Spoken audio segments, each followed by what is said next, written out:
Hello, everyone. Thank you for coming back to this channel. Before we begin, make sure you're safe, because tonight's story isn't just a horror story, it's real. On this channel, we discuss dark, mysterious, and unexplained events. Now, let's begin. The final voicemail from that mountain ranger station. Roughly an hour before sunrise in early autumn, a brief voicemail from a remote ranger station reportedly puzzled investigators. Many of the details stayed buried in archived logs until a seasonal worker asked for a routine transfer many years later.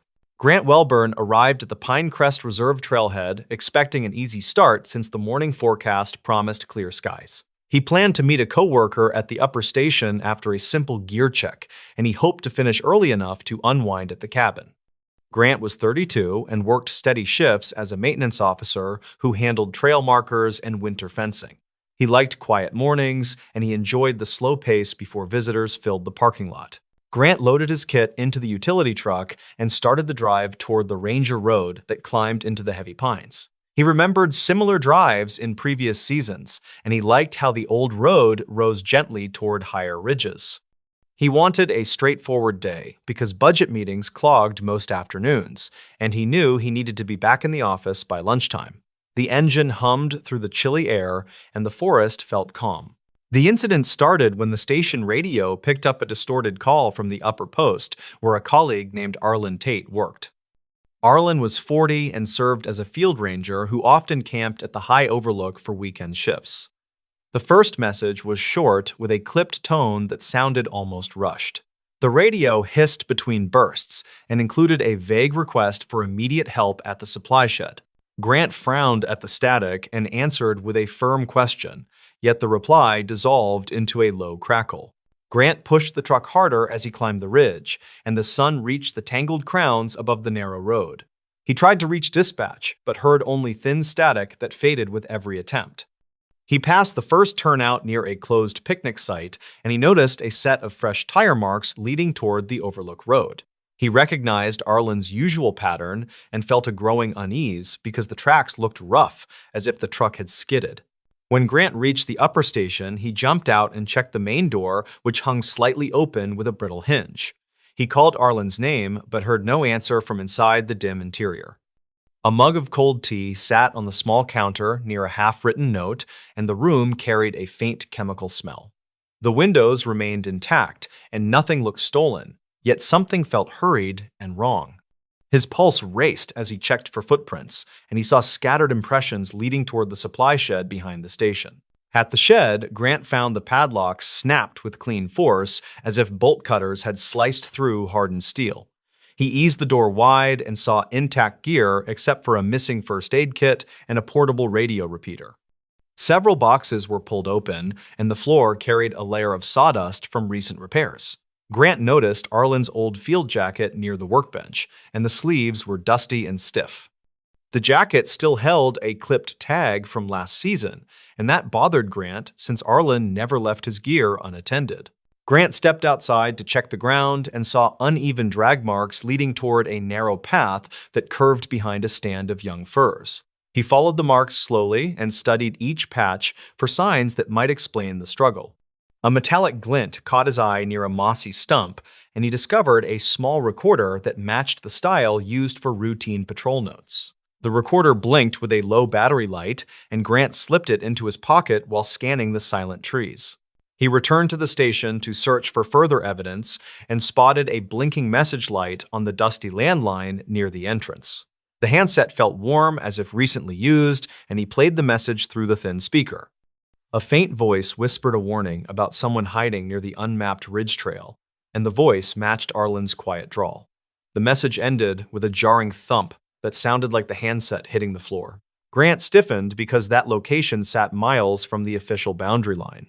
Grant retrieved the recorder from his pocket and found one usable file that had survived the cold night.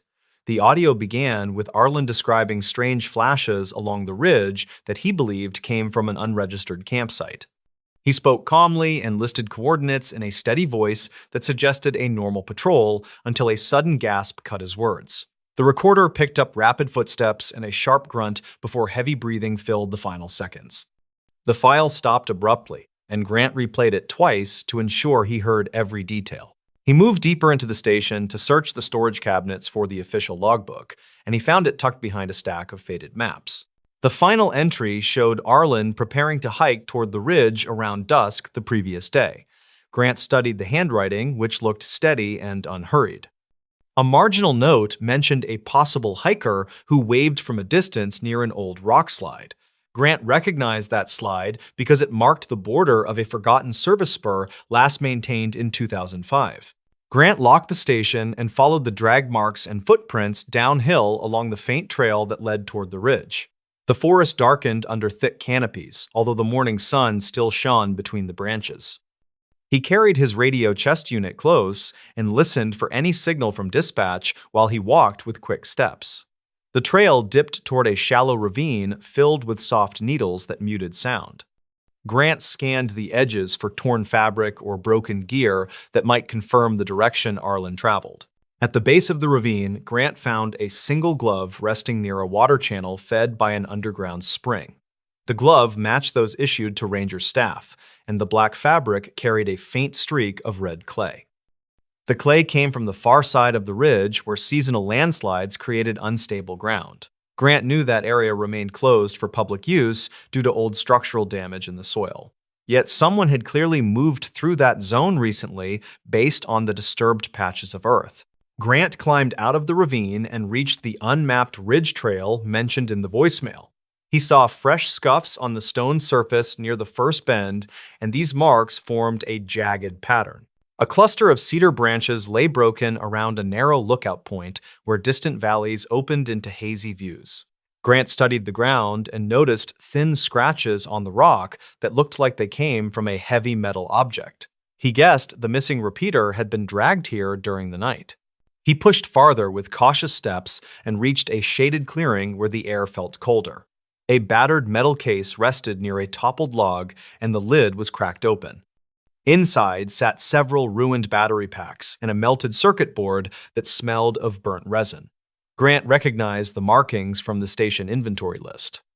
This suggested someone attempted to modify the unit without proper tools. The clearing also held a torn map from an old visitor brochure showing trails that closed almost 15 years earlier. Grant collected the map and studied faint pencil marks circling an off-trail point near the steepest part of the ridge. He followed those marks and reached a narrow ledge where broken stakes hinted at a collapsed footbridge from an older maintenance route. The soil was loose, and small stones dropped into the deep wash below as he approached. A gust of wind carried a faint echo that might have been a distant shout or a fragment of collapsing debris. Grant steadied himself and checked for any safe path forward. He spotted a disturbed patch of earth near a crooked fir where the dirt formed a shallow impression. In the center, he found a cracked radio mic that carried Arlen's initials scratched into the plastic. The wire looked sliced by a sharp tool, and dried mud clung to the connector. Grant felt the situation growing heavier as he pictured Arlen struggling near the ledge. A short distance away, he discovered a folded scrap of paper held under a smooth stone. The paper contained hurried notes warning about someone watching from higher ground. Grant backed up from the ledge and took a longer route toward the old lookout, where he hoped for a better vantage. The climb was steep, and he slowed his steps to preserve energy as he gained height. From the top, he could see the shape of the ridge trail curling into a hidden alcove that sat directly above the blind corner near the collapsed footbridge. He realized the vantage created an easy point for someone to observe travelers without being seen. That matched the uneasy warning in Arlen's final words. Grant descended carefully and returned to the station to report each finding once the radio field improved. Dispatch received the call and sent a small team from the regional office. They searched the ridge for 2 days and found no further signs of Arlen despite extensive grid sweeps. Investigators studied the voicemail and recorder files, and they logged the sequence as an unresolved disappearance tied to unauthorized activity near the closed boundary. The case file noted that the evidence suggested an unknown observer had moved through the area at night. In the years that followed, the reserve strengthened access controls near the ridge and replaced the old communication lines to limit blind spots. Seasonal staff heard fragments of the story and treated the ridge with quiet caution.